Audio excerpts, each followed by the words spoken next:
you guys have ever spent much time in creeks or anything like that, but if you scrape up, go to a creek bed and just put your hand at the bottom, it's going to come up. It's really thick, gooey mud. What's in that mud to make it a great place to grow crops? Clay. Could be some clay, but that's not, The sort of detritus of living things that get washed into the water. Yes. Because like, yeah, if go there's ahead. leaves and dead stuff, it gets washed into your water source, and then that goes to the bottom. And so what can we use? What is that going to be filled with then? What kind of nutrients?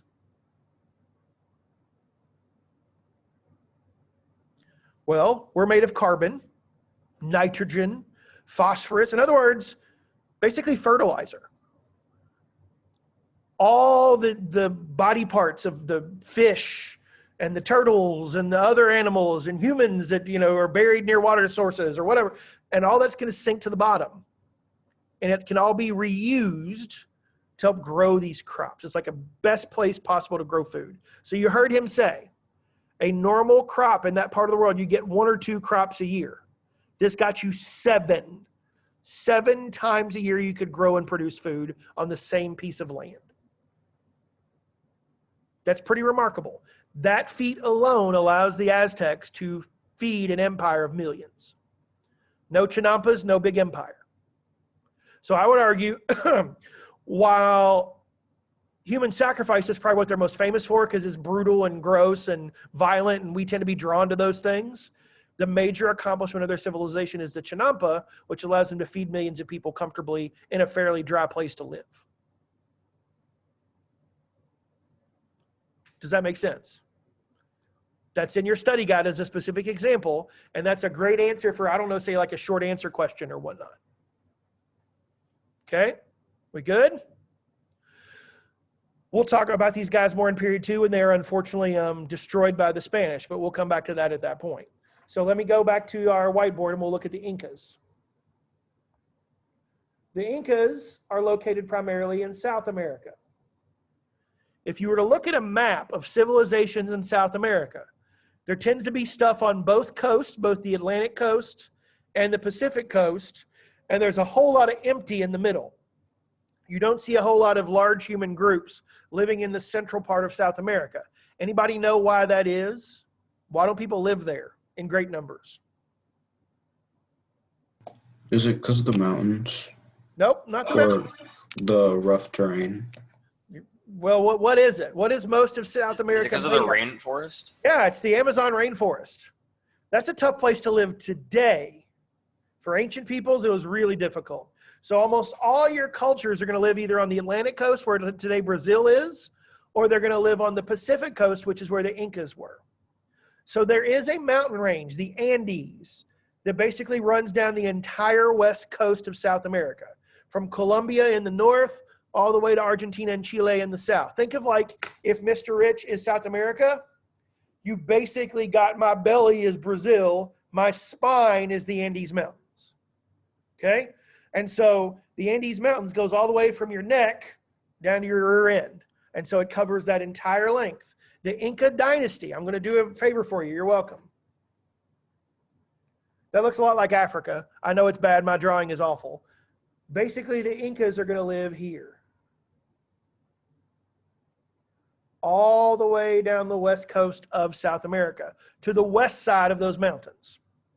Those mountains are so tall that just to the east of them are some of the driest places on the planet. The Atacama Desert in Chile has the least amount of rainfall anywhere on the planet a year. They get less than 2 inches of rain for the entire year. Because the mountains are so tall, basically the clouds just run into them and don't cross to the other side. So there's not much land on the west coast of the mountains, but that's where the Incas primarily live, or they often live in the mountain range themselves. Now, when I say mountains, this is not Eastern Kentucky mountains. Eastern Kentucky, you're getting like 3,000 to 4,000 feet. These mountains are 15,000, 16,000, 17,000 feet.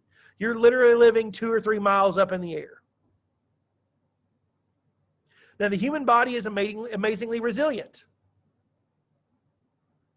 If you grow up in a high altitude place, your lungs can learn to survive on less oxygen. which makes you strong. Okay, it does. Like if you've ever been to Denver, Colorado, it's called the Mile High City. When you get out and walk around, you're like, whoo, I'm a little short of breath because the air's thinner up there. There's less oxygen the farther you go up in the air. So the Incas are a civilization that is built all along that west coast. Now, once again, they also have to farm in difficult places. Here's my side of a mountain. What happens if I plant a crop like right here? There's my crop. What happens if it's on the side of a mountain and say it rains pretty hard? What happens to those crops? It's going to get washed down. It's going to get washed away. So what might they do to make it a good place to grow crops if you're living on the side of a mountain?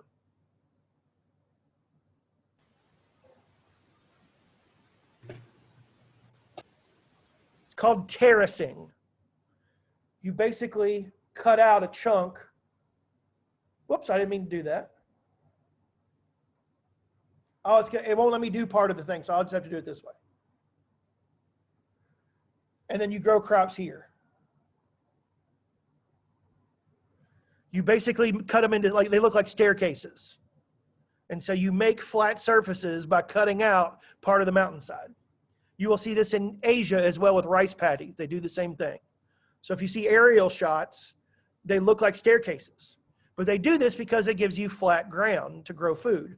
Now, the number one crop in this part of the world, because think about it, stuff that's high above the surface of the ground is not good in the side of a mountain. You want something that maybe is even underground. Didn't they grow potatoes? They did. We often think potatoes come from Ireland. Potatoes will be part of what we call the Columbian Exchange, which we'll get to later. But potatoes will cross the Atlantic Ocean and go to Afro-Eurasia after Columbus for the first time. Potatoes are native to South America because they're underground and they grow well in this environment. So they cut notches into the side of mountains, which gives them flat land to grow. That's also how if they're living on a mountain, that they build their places of worship, of their homes. They literally live in some cases on the side of mountains because they thought mountains were sacred. So that's a good place. Also, if you don't want to be conquered, I don't know, the side of a mountain's a pretty good place to live because it's going to be hard for anybody to get up there and take you over. So the Incas basically live all the way down that west coast of South America. It's about 3,000 miles in length.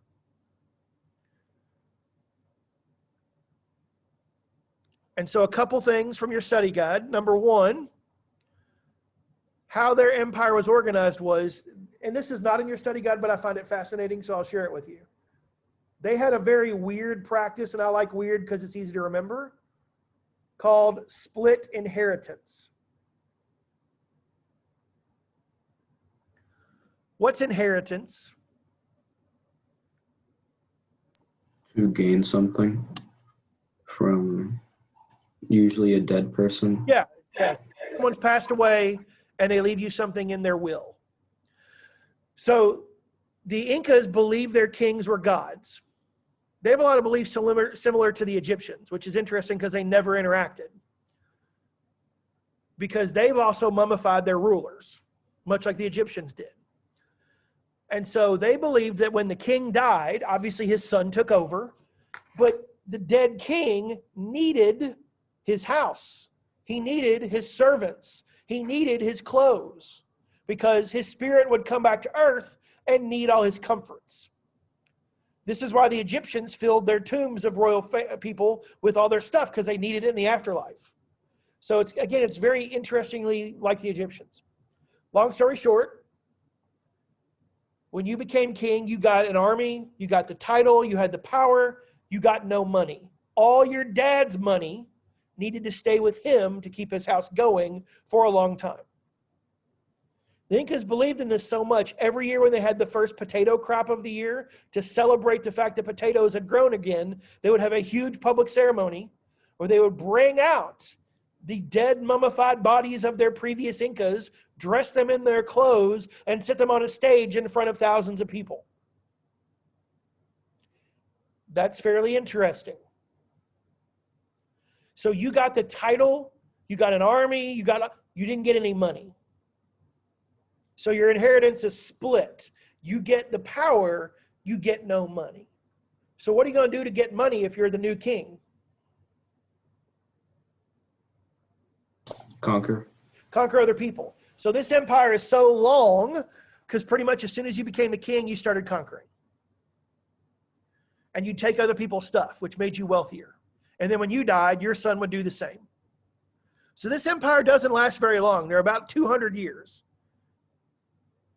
But yet without modern technology, without the carts, they had over, because they don't have the wheel either, they have an empire that's over 3,000 miles in length. Because they're almost constantly fighting people to take their stuff to bring wealth to the new emperor, the new Inca. That's weird. I don't know of any other society that does that.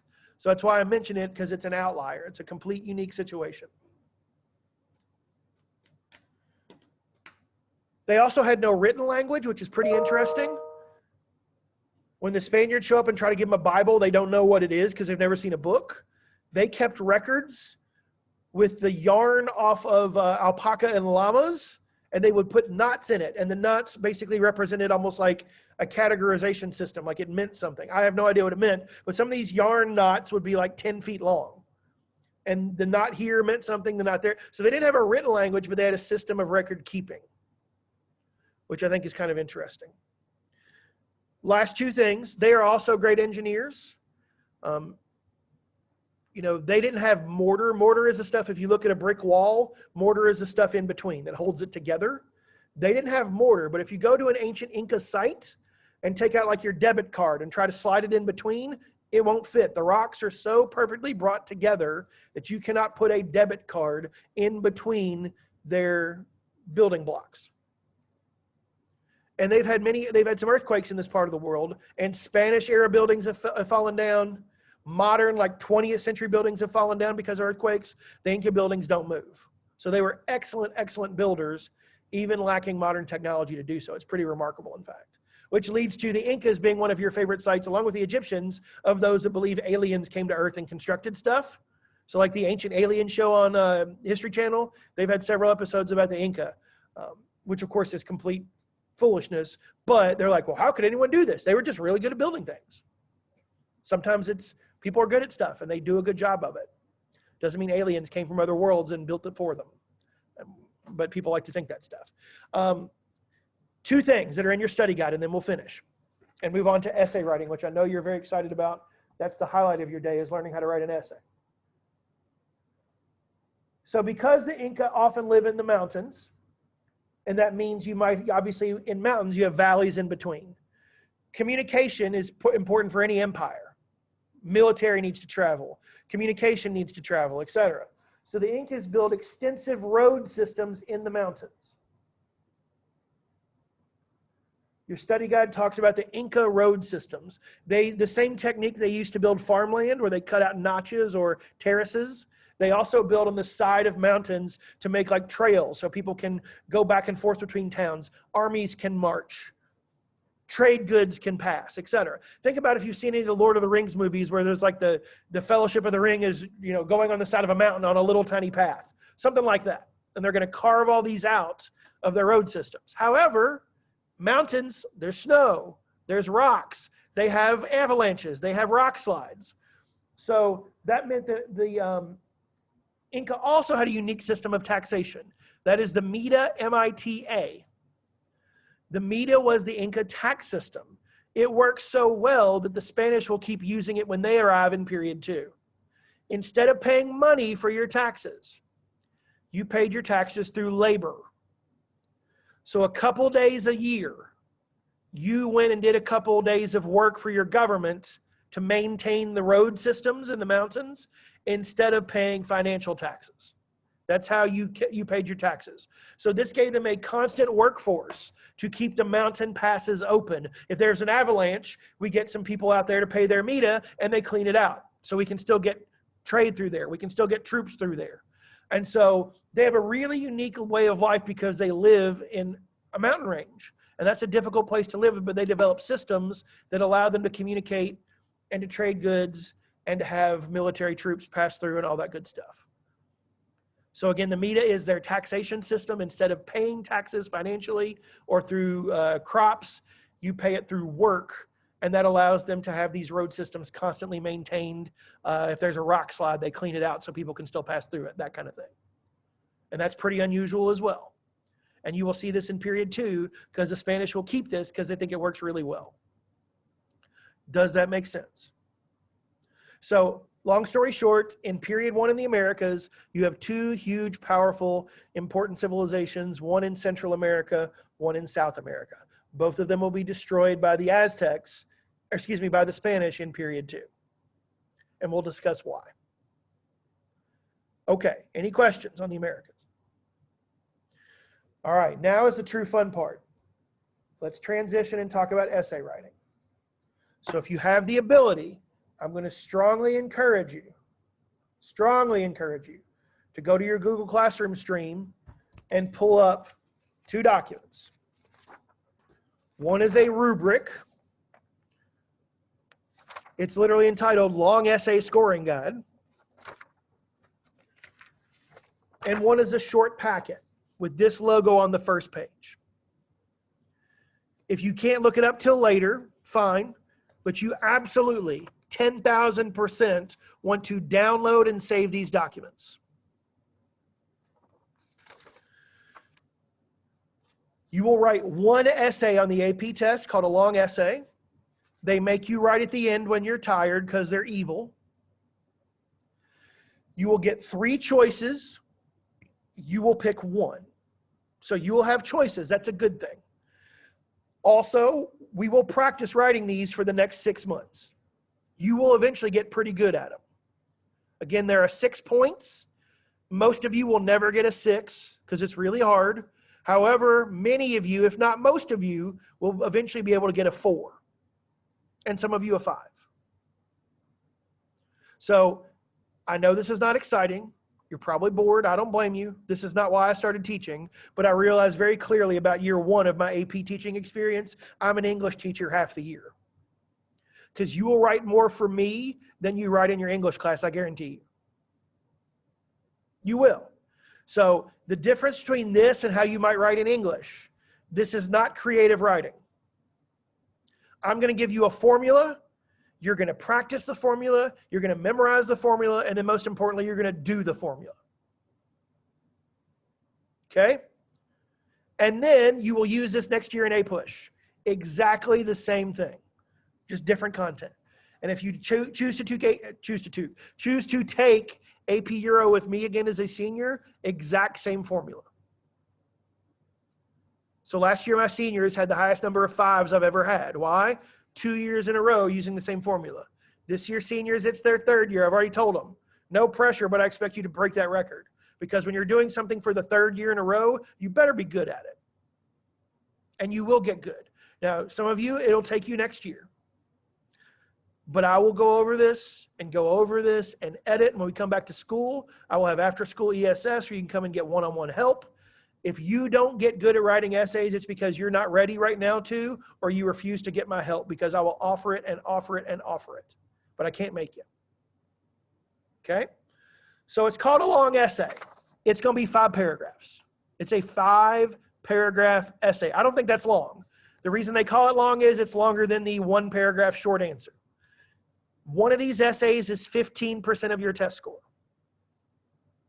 So you will write one essay, 40 minutes, 15% of your test score. Have I shared with you the document on the breakdown of the test, what makes it up? I don't think I have. I'll put that on Classroom so you can see it, but I need to do that. But yeah, one essay, 40 minutes, 15% of your grade. And every single one of you can get better. So if your first couple of these are not good, you will get better if you keep working, I promise. So if you look at this packet, okay, feel free. I'm going to use the whiteboard. I'd rather describe it, and you can look at the packet later. There are 3 kinds of long essay questions. So feel free to take notes on this. Don't just assume it's in the packet. Write it down. So 3 types of LEQ. And only 3. 1, compare and contrast.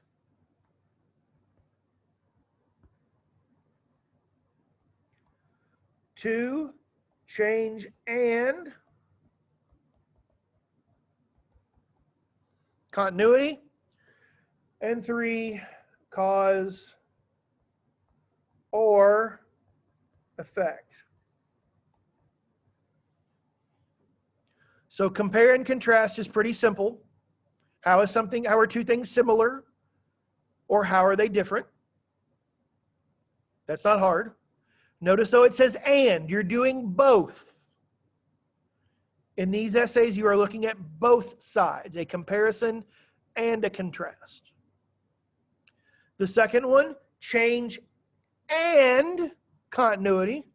If you don't know the word continuity, that's fine, but if you see change, what do you assume is its opposite?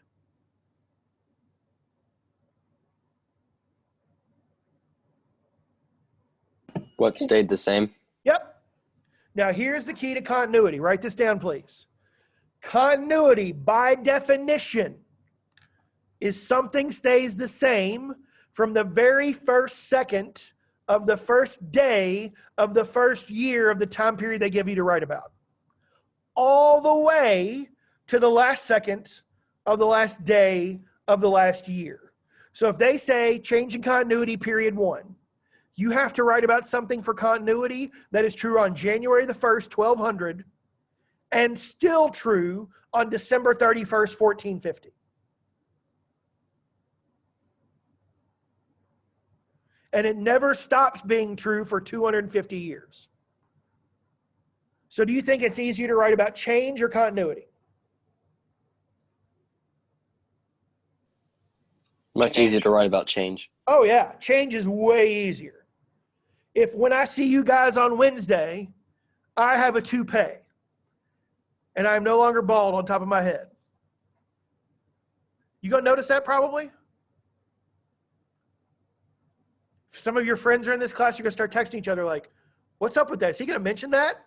Like, or is he just gonna pretend like it didn't happen? Like, not much hair, full head of hair next time. Change is easier to notice. When my sophomores have summer break in a normal school year and they come back in junior year, some of them have grown like 4 inches. And I see them home and go, what happened to you? Well, they grew 4 inches in the summer. That happens. Change is easy to notice. Staying the same is hard to notice. I've already told you some BS continuities. Things you can use every time if you're stuck and don't know what to describe. Can anyone think of a continuity that would be true pretty much anywhere at any time? Is it writing or language? Could be, if that's going to be relevant to the topic. How about women's rights? Women are treated unfairly compared to men. Is that going to be true through all period 1? Is that going to be true through all period 2? We ain't gotten there yet, but yes. That can be true for all period 3? Yep. Can be true for most, if not all, of period 4? Yep. And period 4 is today, by the way. So yeah. Are most people going to make their living by farming for most of human history? Yes. Even after the Industrial Revolution, most people are still farming for another 50, 100 years after that. So for time periods, write this down, 1, 2, and 3, most people on the planet are farming for a living. That's a continuity you can use. And then lastly, number 3, cause or effect. Cause or effect. You're not doing both. You're picking either causes or effects only. Mr. Rich, why do they have 2 of one format and 1 that's different? I don't know. I didn't pick this crap. It doesn't make any sense to me either. It's okay to criticize, but complaining about it does nothing because we can't change it. They don't care what I think. They really don't care what you think. So it's compare and, change and, cause or. That's one way they try to trick you. How do kids that study all year long, get good grades, do their homework, prepare, how do they not pass the AP test? Little things like this mess you up on test day because you're nervous. It's unfair. As a teacher, I believe firmly, kids, here's what I need you to know. Test kids on those things. No tricks. That's what I believe. But I don't write the AP test. So sometimes I got to trick you because I know they will. And you have to be comfortable with having that oh crap moment, and then you breathe for 30 seconds and you figure it out. Because it's going to happen. Promise you. They do something weird every year in the AP test, try to throw you off your game. You can't let them. So those are the 3 types of essays. Everybody good on this? All right. And they're described in the pamphlet. So let's move on. There are 6 points that you are trying to get. Also on that rubric, you see how that translates to a grade in my class. These essays, once they start counting for real, are worth 3 points. 3 points in mastery. Now the first one, no, it'll be 2 out of 2. You turned it in, whoo, because they're going to be bad. Trust me. Now I already posted a sample LEQ. That will be the first one you write. It is a comparison between the Silk Roads and the Indian Ocean trade routes. You finish reading about that today or the next couple days. That's your essay topic. So I will give examples. Take notes of these examples and you can use it on your essay. This first essay is not about you knowing content. I want you to play with the format and see if you understand what I'm asking you to do. And the answer is about 1/3 to half of you won't. And you'll need more practice, and that's okay. That's why we're here. If everybody was perfect the first time, I wouldn't have a job. So I'll figure it out. We'll get there. So the essay, basically, you're trying to do 6 things. The first thing is called context.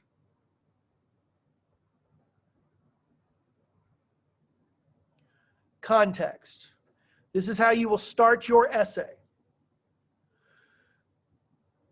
Context is background.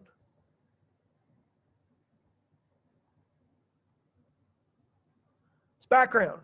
It's not the focus of your essay, but you're giving us a sense of what is going on behind the topic. For example, Mr. Rich is a huge U of L sports fan, have been my entire life. I've already had the discussion with my brother that we really want to enjoy this season because it may be a while before we're any good again.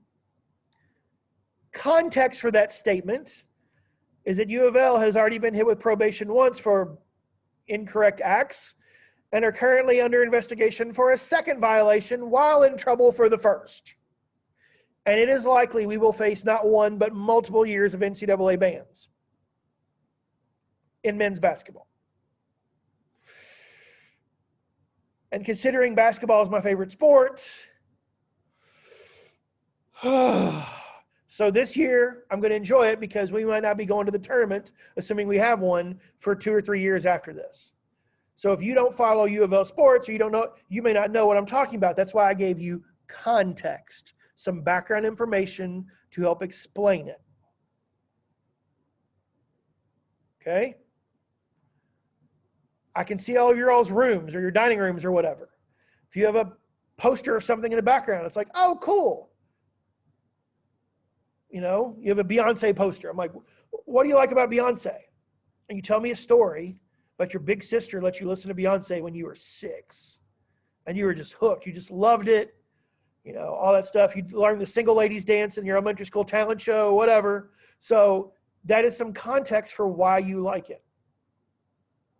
Some background. So let me give you a short slogan to remember when you write context.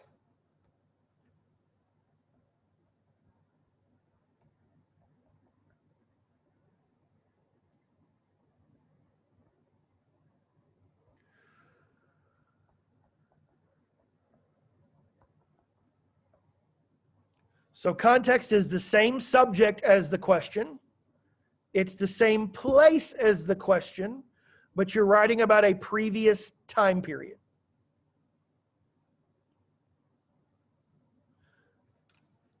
So if in time period 2, you have an essay comparing and contrasting the Aztecs and the Incas. Time period 2, we haven't studied yet. That's the time period when the Spanish come, and it doesn't end well for our friends, the Aztecs and the Incas. Your context would be about period 1. How the Aztecs and the Incas were powerful, they built huge empires, They both had big militaries. They used to conquer their enemies and subjugate them. They both made interesting agricultural adjustments under unique circumstances. The Chinampas and the terrace farming, whatever.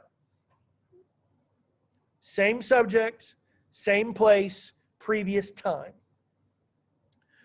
The best example I can give you of context in pop culture is this. Have you seen a Star Wars movie?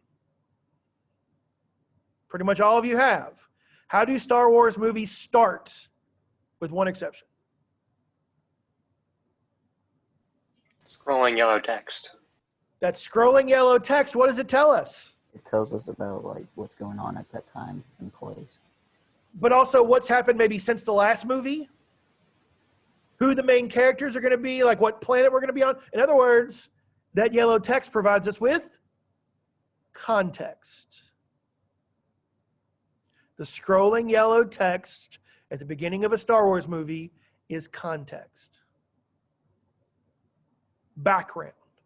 Does that make sense? I'll give you one more example.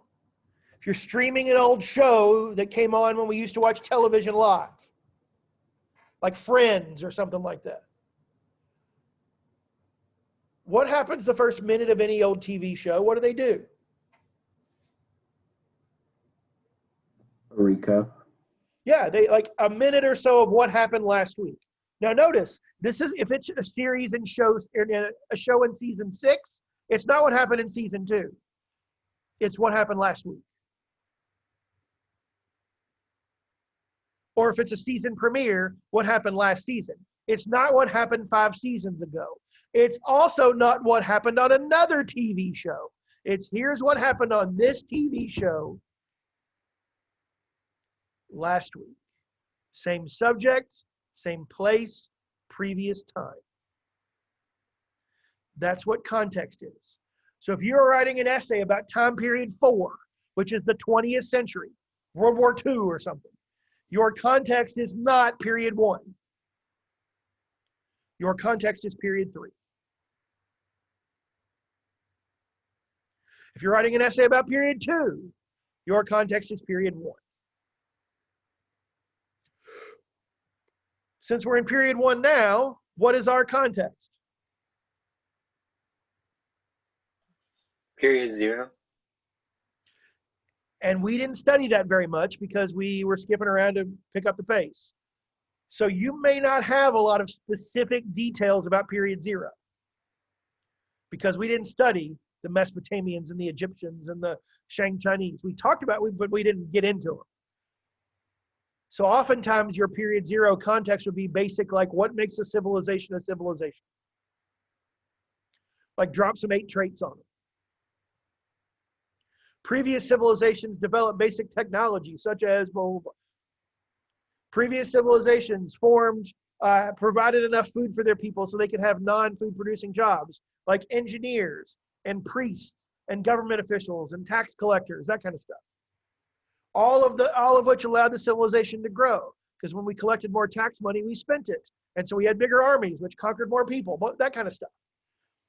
Context is about 3 or 4 sentences in a good example. Context is 3 or 4 sentences in a good example. Sometimes you can get by with 2, but just like a reading quiz, 1 sentence ain't gonna work, ever. 1 sentence of context won't work. And much like a reading quiz or a short answer, you need to be specific.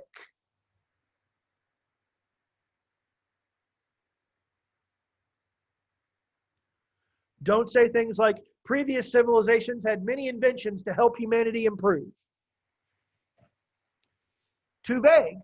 Previous civilizations had new inventions like the compass, which allowed people to go on long-distance journeys and find their way more accurately. This increased the volume of long-distance trade, which brought wealth and new trade products to civilizations in period 1. Something like that. Because I said the compass. I didn't say inventions, I said the compass. Be specific, always. But that's also, guys, why we don't need to memorize 10 examples of anything. But you need one or two examples of stuff. Because no example, not a good answer. Does that make sense? Who has a question about context? I will show you examples, but after I go through the whole thing.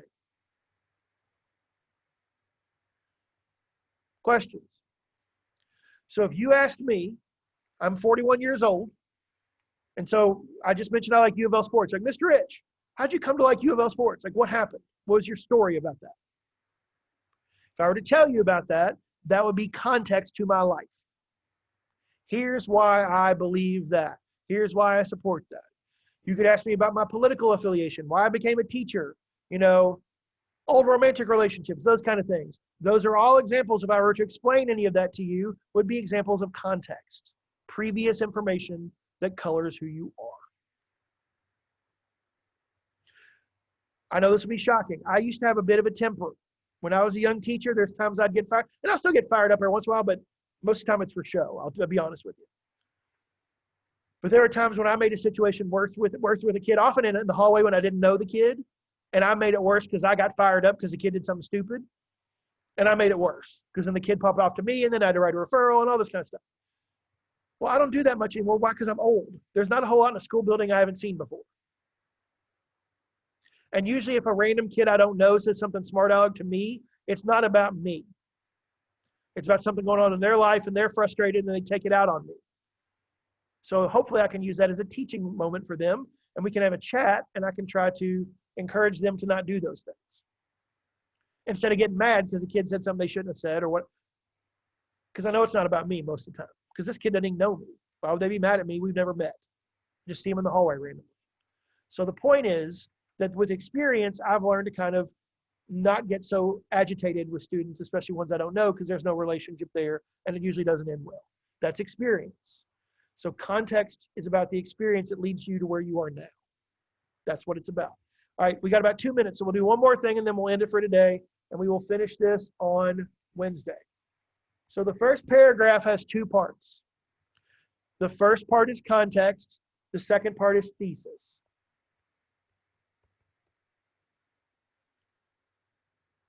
Have we heard of a thesis before? I imagine most of you have. A thesis is a main idea. A thesis is a summary. After reading your thesis, I should know what's coming.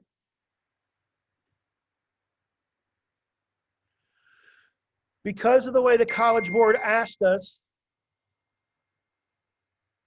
you have to think about trying to show the complexity of history. There are very few times in history where we know the right answer. We weren't there.